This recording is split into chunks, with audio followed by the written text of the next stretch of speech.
Welcome back to the channel. In the previous episodes, we witnessed some of the most dramatic battles of World War II and the turning points that changed the course of history. Let's dive into part 8 of our World War II story. Subsequently, all Allied forces advanced toward the Rhine. The Germans were now retreating toward Berlin, pursued by the Allies. Africa was a strategic continent that, from the time of geographic discoveries, was colonized by Western powers and attracted the attention of major powers due to its rich diamond, gold, and oil resources. During World War I, the Germans, who challenged the world, decided to land in North Africa both due to Italy's weak position and to claim a share of this continent.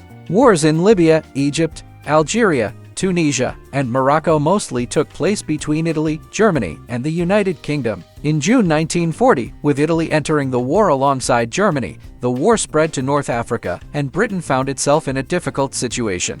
Libya, Eritrea, and Somalia were under Italian control. With its navy in the Mediterranean, it could cut off Britain's connections with its colonies. Due to its strategic and economic importance, complete control of North Africa could have changed the course of the war. Mussolini designated the western desert between the Nile and Tunisia in North Africa as the operational area. However, British forces in Egypt were harassing Italian forces in Libya. Therefore, the first offensive was planned for Egypt. Marshal Graziani advanced into Egypt on September 13, 1940, with a force of 200,000 soldiers and 300 tanks gathered in Libya. After crossing the border, they stopped at Sd Barani and took defensive positions. Since there was no counterattack from the British, they wanted to continue advancing. However, in December 1940, they were stopped by the forces under the command of British General Wavell before reaching the Nile River. On the night of December 7, 1940, the army under British General O'Connor attacked the Italians at Sidi Barani. Although the Italian forces were numerically superior, they were defeated and retreated to Benghazi. On January 3, 1941, O'Connor launched another offensive and reached the port of Tobruk on January 22. The advancing British captured Benghazi on February 7, 1941. In the south, Eritrea and Abyssinia were occupied by the British. It became difficult for Italian forces to maintain their positions in Libya. However, due to Britain's focus on the Balkans, operations in North Africa halted. After suffering this defeat, Mussolini asked Hitler for help. Hitler, not wanting to upset his ally Mussolini, appointed Rommel as the head of the North Africa Corps. For Rommel, North Africa was not a place of exile but a vast battlefield where he could demonstrate his abilities. On February 12, 1941, Rommel arrived in Tripoli. The British thought Rommel would defend. However, Hitler had ordered Rommel to attack. On March 31, 1941, Rommel carried out a surprise attack on British forces at El Agheila and captured the city. Without slowing down, he headed to Benghazi and besieged the British 2nd Armored Division, forcing them to surrender. Advancing 600 kilometers in the western desert, Rommel laid siege to Tobruk.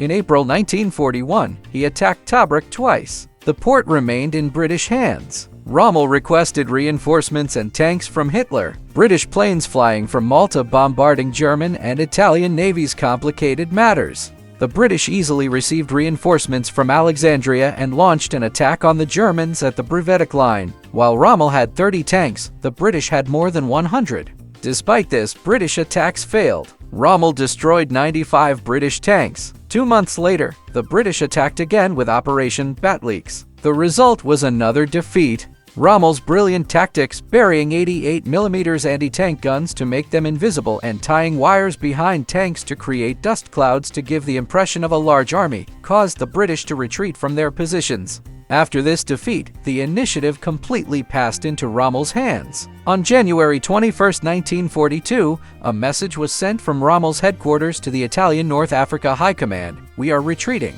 The Italian commanders and staff officers were astonished. Although this news also surprised people in Cairo, British Commander Auchinleck did not fully believe it. Auchinleck persistently requested more information from London, and everyone awaited the response with curiosity. What exactly did Rommel intend to do? While everyone was asking these questions, on the morning of January 21st, British forward posts at Mel were left speechless as they saw German tanks advancing at full speed toward them. Rommel, who decisively continued his major offensive, destroyed the city of Tobruk, where forces were twice as numerous as his own, capturing 33,000 British soldiers. With this achievement, Rommel made his name known worldwide and was promoted to the rank of Marshal by Hitler. Rommel's advance stopped at El Alamein, 90 kilometers from Cairo. The Germans had achieved a major success, but it came at a cost. German fuel supplies were depleted, soldiers were exhausted, and supply lines were cut by the British. A plague outbreak began on the front, and a liver illness of Rommel's resurfaced. After this, Rommel was sent to Berlin for treatment. In Rommel's absence, the British transported new model Sherman tanks to Egypt and established a strong defensive line at the town of El Alamein. A few days after Rommel returned to the front, on July 1st, he attacked the El Alamein line. However, the British 8th Army managed to hold their positions until evening. The next day, Rommel concentrated his forces on the northern section of the line, planning to break the British defense there, but he failed. A counterattack by British General Einlich against the central section of the German-Italian forces also failed. The Battle of El Alamein, marked by mutual failed offensives, ended unfavorably for Rommel due to some supply issues and fortified positions built by the Allies. The Allies, being very close to their supply lines, were able to continuously reinforce and strengthen their positions with new units. Moreover, the British continually attacked the weak Italian units, forcing Rommel to assist them. In a way, the Italians had become a hindrance. A German reconnaissance team attempting to map the area mistook maps found in a destroyed British tank for real maps and brought them to Rommel. That's it for this part. We hope you found it both informative and exciting. Stay tuned for the next part, and don't forget to subscribe and hit the notification bell so you won't miss the upcoming battles and stories.